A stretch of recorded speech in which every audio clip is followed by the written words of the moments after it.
منور صبح کر لے اور روشن شام کرتا چل، تو اپنی آخرت کے واسطے کچھ کام کرتا چل، بھلا اس چند دن کی زندگی کا کیا ٹھکانہ ہے، اگر کچھ ہو سکے تو خدمت اسلام کرتا چل۔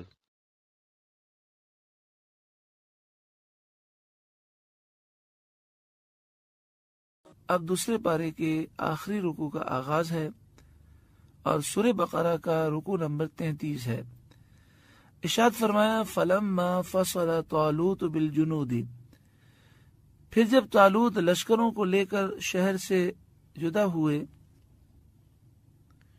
یعنی بیت المقدس سے دشمن کی طرف روانہ ہوئے، وہ وقت بہت زیادہ شدت کی گرمی کا تھا۔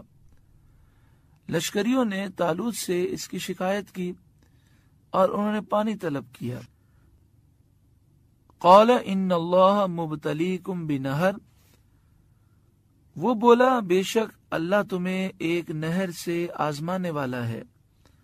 فمن شرب منہ فلیس منی، تو جو اس کا پانی پیے وہ میرا نہیں۔ ومن لم یطعمہ فانہ منی الا من اغترف غرفۃ بیدہ، اور جو نہ پیے وہ میرا ہے مگر وہ جو ایک چلو اپنے ہاتھ سے لے لے۔ یہ امتحان مقرر فرمایا گیا تھا کہ شدید پیاس کے موقع پر جو حکم کی اطاعت کرے گا وہ آئندہ بھی استقامت پذیر رہے گا، اور جو اس وقت اپنی خواہش سے مغلوب ہوگا اور نافرمانی کرے گا وہ آئندہ سختیوں کو کیسے برداشت کرے گا۔ کتنا پیارا انداز بیان کیا گیا۔ یعنی یہ 70,000 کا لشکر چل رہا ہے تو ایک امتحان کیا گیا، ایک ٹیسٹ کروایا گیا تاکہ لوگوں پہ ظاہر ہو کہ آگے جا کر دشمن کے مقابلے میں بھاگنے والا کون ہے اور استقامت پذیر رہنے والا کون ہے، کون دشمن کے مقابلے میں جان دینے والا ہے۔ اور اس سے یہ معلوم ہوا کہ جب دشمن سے مقابلہ ہو تو یہ نہیں ہونا چاہیے کہ ہم تعداد بڑھانے کے چکر میں ہوں، بلکہ انہیں لے جائیں جو بہادر ہوں اور واقعی وہ اللہ کی راہ میں جان دینے والے ہوں۔ فَشَرِبُوا مِنْهُ إِلَّا قَلِيلًا مِّنْهُمْ، تو سب نے اس سے پیا مگر تھوڑوں نے، یعنی 70,000 میں سے سب نے یہ پانی پیٹ بھر کر پیا، مگر ان میں سے جو 313 تھے انہوں نے صبر کیا اور ایک چلو لیا۔ اس ایک چلو میں اللہ نے ایسی برکت عطا فرمائی کہ وہ ایک چلو ان کے لیے بھی کافی تھا اور ان کے جانوروں کے لیے بھی کافی ہو گیا۔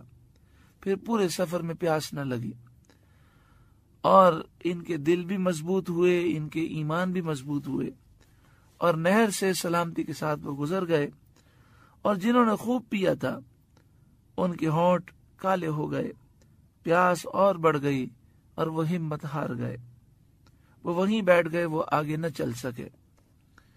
فلما جاوزہ ہوا والذین آمنوا معہ، پھر جب طالوت اور اس کے ساتھ کے مسلمان نہر کے پار گئے، قالوا، وہ بولے، لا طاقت لنا اليوم بجالوت وجنودہ، ہم میں آج طاقت نہیں جالوت اور اس کے لشکروں کی، یعنی ہم جالوت کا اور اس کے لشکروں کا مقابلہ نہیں کر سکتے، کیونکہ یہ بہت بڑا لشکر تھا اور جالوت سر سے پاؤں تک لوہا پہنے ہوئے تھا اور بہت زیادہ یہ لمبا اور چوڑا تھا۔ جو بہادر اس کے مقابلے میں آتا وہ ایک ہی وار میں اسے شہید کر دیتا۔ قال الذین یظنون انہم ملاقو اللہ، بولے وہ لوگ جنہیں اللہ سے ملنے کا یقین تھا، یعنی جو اللہ والے تھے، انہوں نے کہا کم من فئۃ قلیلۃ غلبت فئۃ کثیرۃ باذن اللہ، کئی مرتبہ ایسا ہوا کم جماعت، قلیل جماعت غالب آئی ہے بڑی بڑی جماعتوں پر اللہ کے حکم سے۔ یعنی انہوں نے کہا گھبرانے کی کوئی بات نہیں، اگر اللہ مدد فرمائے گا تو اللہ کے حکم سے ہم غالب آ جائیں گے اور ایسا کئی مرتبہ ہوا ہے کہ چھوٹے چھوٹے گروہ اللہ کے حکم سے بڑے بڑے گروہوں پر غالب آ گئے۔ ہم جس وقت اسے ریکارڈنگ کروا رہے ہیں یہ وہ لمحات چل رہے ہیں کہ امت مسلمہ پر اس وقت جو معاملات ہیں وہ بڑے سخت ہیں۔ کشمیر، فلسطین، افغانستان، عراق و شام میں، خاص طور پر شام میں قتل و غارت گری عام ہے۔ دشمنان اسلام یہود و نصارہ نے مسلمانوں کو بے بس کرنے کا تہیہ کیا ہوا ہے۔ ہمارے ملک چھینے جا رہے ہیں، ہم سے سارے اختیارات چھینے جا رہے ہیں، مسلمان خواب غفلت میں ہیں۔ ایسے دور میں اللہ تعالیٰ نے فضل فرمایا اور شیخ الحدیث و تفسیر استاد محترم حضرت علامہ خادم حسین رضوی دامت برکاتہم العالیہ کی قیادت میں امت مسلمہ بیدار ہوئی۔ آپ نے امت مسلمہ کو جینے کا سلیقہ سکھایا اور آپ نے یہ درس دیا کہ لوگوں یاد رکھو تمہاری بقا ناموس رسالت کی حفاظت میں ہے۔ اگر تم نبی کریم صلی اللہ علیہ وآلہ وسلم کی عزت کے تحفظ میں کھڑے ہو گئے تو تمہاری نسلیں بھی محفوظ رہیں گی، تمہارا ملک بھی محفوظ رہے گا۔ ممتاز حسین قادری جو غازی ملت ہیں، شہید اعظم ہیں اس صدی کے، ان کے لیے 5 سال تک استاد محترم تحریک چلاتے رہے۔ جب ممتاز حسین قادری کا ذکر 5 سال تک استاد محترم کرتے رہے تو یہ دور ایسی سختی کا دور تھا کہ میڈیا اور اخبارات ان چیزوں کو شائع نہ کرتے تھے، بلکہ ہمارے مذہبی لوگ بھی ممتاز قادری کے لیے دعا کرنے کے لیے بھی وہ تیار نہ تھے، نام لینے کے لیے بھی کوئی تیار نہ تھا، ایک خوف کی فضا تھی۔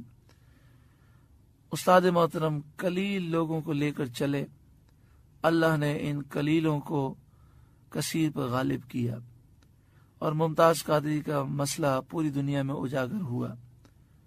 افسوس لوگوں نے ساتھ نہ دیا اور دشمنان اسلام بظاہر اس میں کامیاب ہوئے کہ انہوں نے ممتاز قادری کو شہید کر دیا۔ ممتاز قادری تو اپنی منزل پا گئے لیکن قوم کو وہ بیدار کر گئے اور وہ تحریک لبیک یا رسول اللہ بن گئی، جس کا مشن یہ ہے کہ یا رسول اللہ آپ کی ناموس کی حفاظت کے لیے ہم سب حاضر ہیں۔ پھر غازی تنویر قادری نے یورپ کی دنیا میں ایک ایسا کارنامہ انجام دیا اور گستاخ کو واصل و جہنم کیا کہ تمام یورپ کے کفار حیران ہو گئے۔ ممتاز حسین قادری جب شہید ہوئے تو ایجنسیوں کی رپورٹ یہ تھی اور دشمنان اسلام نے یہ کہا تھا کہ ممتاز قادری کے بارے میں ہم نے ایسا خوف مسلط کر دیا ہے کہ جو لوگ اسے حق جانتے ہیں وہ بھی اس کا نام لینے کے لیے تیار نہیں ہیں، تو جب اس کا جنازہ ہوگا تو کوئی اٹھانے والا نہیں ہوگا، مگر ساری رپورٹیں غلط ثابت ہوئیں۔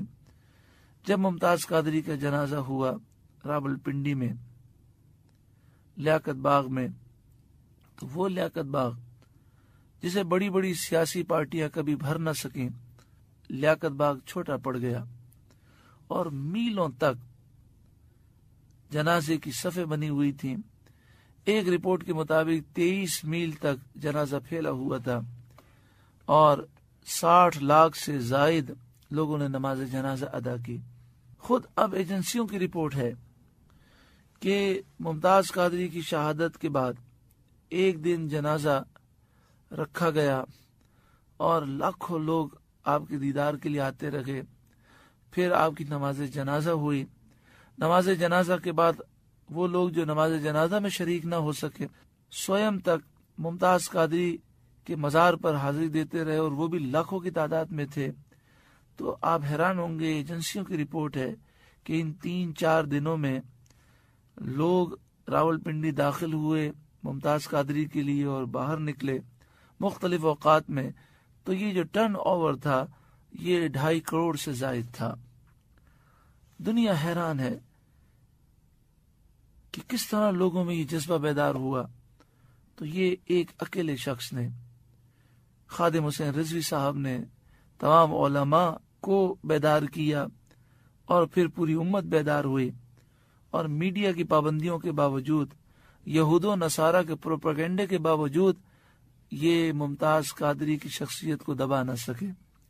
پھر جب چہلم ہوا تو یہ پاکستان کی تاریخ کا سب سے بڑا چہلم تھا، لاکھوں لوگ شریک تھے۔ اور پھر جب استاد محترم نے یہ اعلان فرمایا کہ تمام لوگ اب لیاقت باغ سے اسلام آباد پارلیمنٹ ہاؤس کے سامنے ڈی چوک جائیں گے، تو یہ جو جلوس تھا یہ پاکستان کی تاریخ کا سب سے بڑا جلوس تھا۔ خود ایجنسیوں کی رپورٹ ہے کہ اس میں 20 لاکھ سے زائد لوگ شریک تھے، جو لیاقت باغ سے ڈی چوک تک یہ 25 کلومیٹر کا فاصلہ انہوں نے پیدل طے کیا۔ اس میں بچے بھی تھے، بوڑھے بھی تھے، کمزور بھی تھے، جوان بھی تھے۔ اور جب ڈی چوک پہنچے تو حکومت کی کوششوں کے باوجود حکومت اور دشمنان اسلام کی ایجنسیاں انہیں دبا نہ سکیں۔ وہاں پر سب کی زبان پر یہی آیت کریمہ جاری تھی، کم من فئۃ قلیلۃ غلبت فئۃ کثیرۃ باذن اللہ۔ کئی مرتبہ ایسا ہوا، تھوڑی جماعتیں، قلیل جماعت وہ کثیر پر غالب آئی اللہ کے حکم سے۔ ہمارے استاد محترم علامہ خادم حسین رضوی صاحب یہی درس دیتے ہیں کہ اگر تم نبی کریم صلی اللہ علیہ وسلم کی محبت میں اور ناموس رسالت کی حفاظت میں کھڑے ہوگے، اللہ تمہاری مدد فرمائے گا، واللہ مع الصابرین، اور اللہ صبر کرنے والوں کے ساتھ ہے، ان کی مدد فرماتا ہے، اور اللہ کی مدد ہی کام آتی ہے۔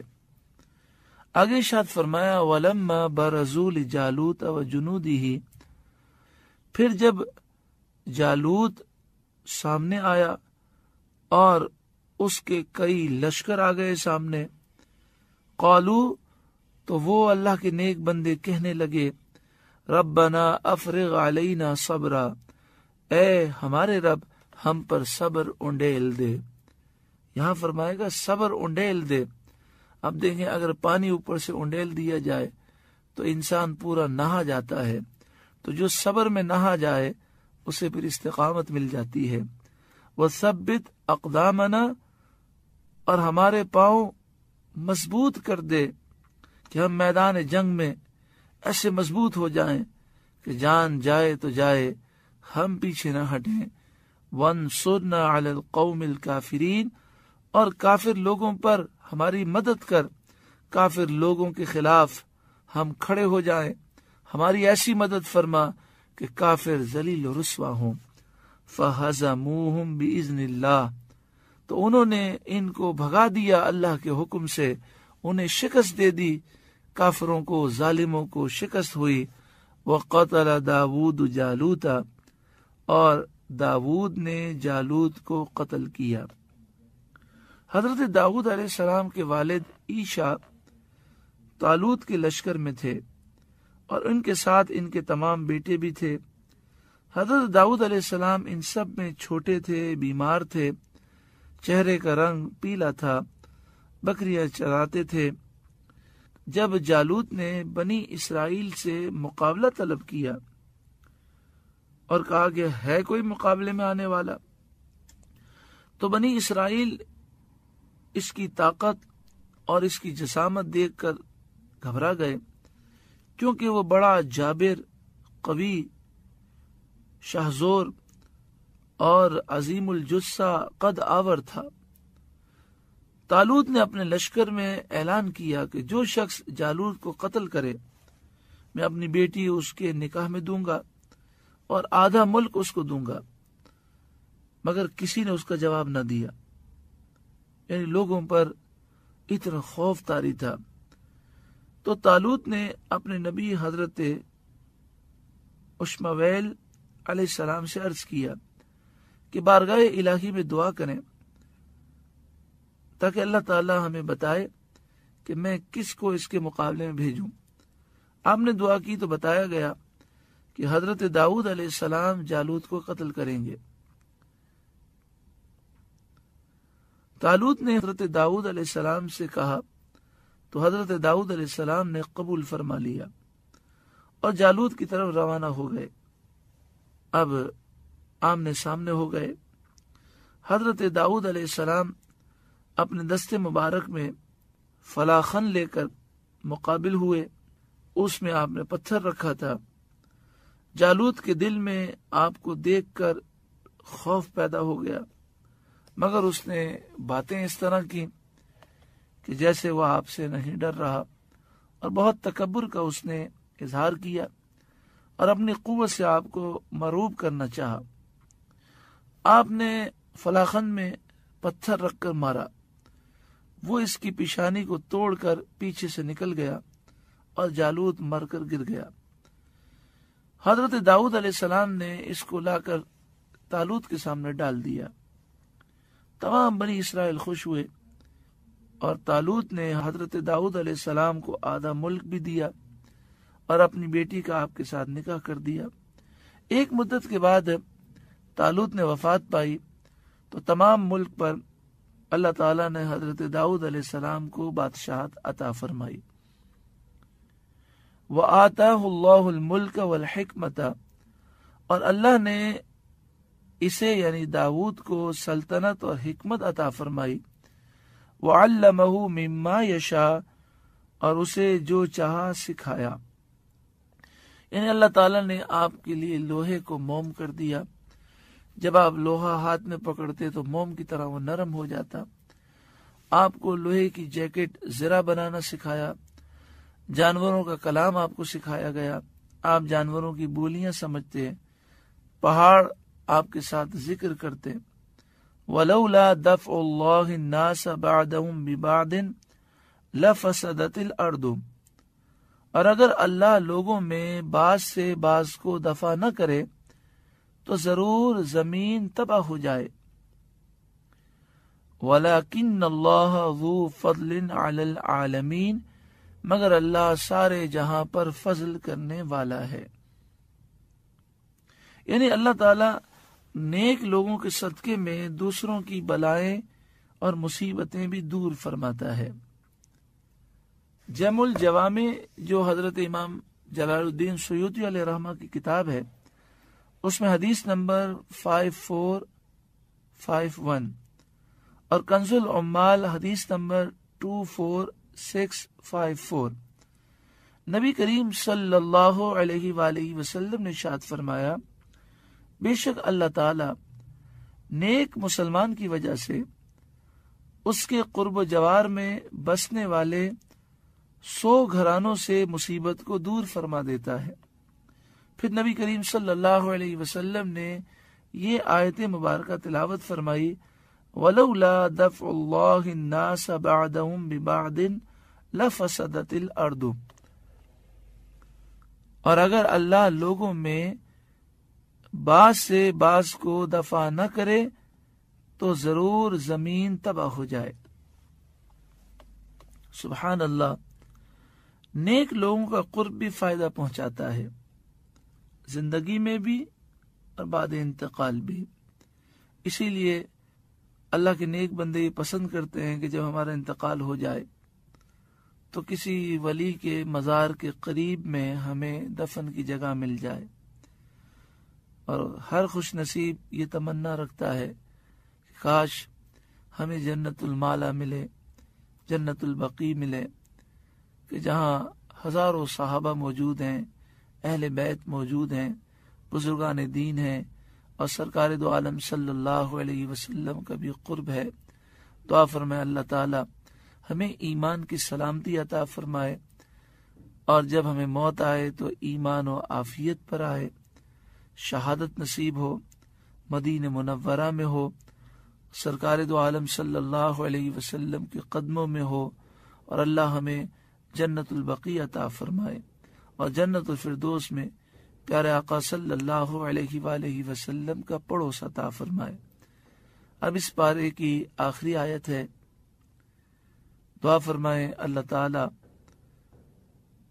ہمیں قرآن پاک کی تفسیر مکمل کرنے کی توفیق عطا فرمائے۔ اور ہر قسم کی رکاوٹوں کو دور فرمائے۔ تلک آیات اللہ نتلوها علیک بالحق، یہ اللہ کی آیتیں ہیں کہ ہم اے محبوب آپ پر ٹھیک ٹھیک پڑھتے ہیں۔ وَإِنَّكَ لَمِنَ الْمُرْسَلِينَ، اور آپ بے شک رسولوں میں ہیں۔ یہ دوسرے پارے کا درس مکمل ہوا۔ تیسرے پارے کا آغاز ہے۔ ارشاد فرمایا تلک الرسول، یہ رسول ہیں، فضلنا بعدهم علی بعد، کہ ہم نے ان میں ایک کو دوسرے پر افضل کیا۔ اس سے معلوم ہوا کہ انبیاء علیہم السلام کے مراتب الگ الگ ہیں، بعض انبیاء سے بعض افضل ہیں، اگرچہ وصف نبوت میں سب برابر ہیں، لیکن خصوصیتوں میں اور کمالات میں درجے مختلف ہیں۔ اس آیت کریمہ میں اسی کا بیان ہے اور اسی پر تمام امت کا اجماع ہے۔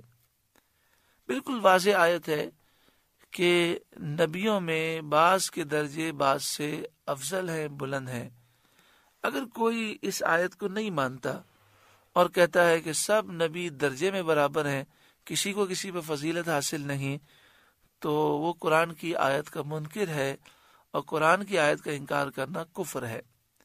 تلک الرسل فضلنا بعدهم علی بعد، یہ رسول ہیں کہ ہم نے ان میں ایک کو دوسرے پر فضیلت دی۔ منہم من کلم اللہ، ان میں کسی سے اللہ نے کلام فرمایا، یعنی بغیر کسی واسطے کے کلام فرمایا۔ یوں تو ہر نبی سے کلام فرمایا، لیکن وہ واسطے کے ساتھ ہے، یعنی جبریل امین کو اللہ تعالیٰ نے بھیجا اور وہ اللہ کا کلام لے کر آئے۔ لیکن بے واسطہ کلام اللہ تعالیٰ نے ایک تو حضرت موسیٰ علیہ السلام سے فرمایا، کوہ طور پر انہیں بلایا اور کوہ طور پر کلام سے مشرف فرمایا، اور دوسرا سید انبیاء صلی اللہ علیہ وآلہ وسلم کو معراج میں اللہ تعالیٰ نے اپنے کلام سے مشرف فرمایا۔ وَرَفَعَ بَعْدَهُمْ درجات، اور کوئی وہ ہے جسے سب پر کئی درجے فضیلت عطا فرمائی، یعنی سب سے بلند و بالا مقام کسی کو عطا فرمایا۔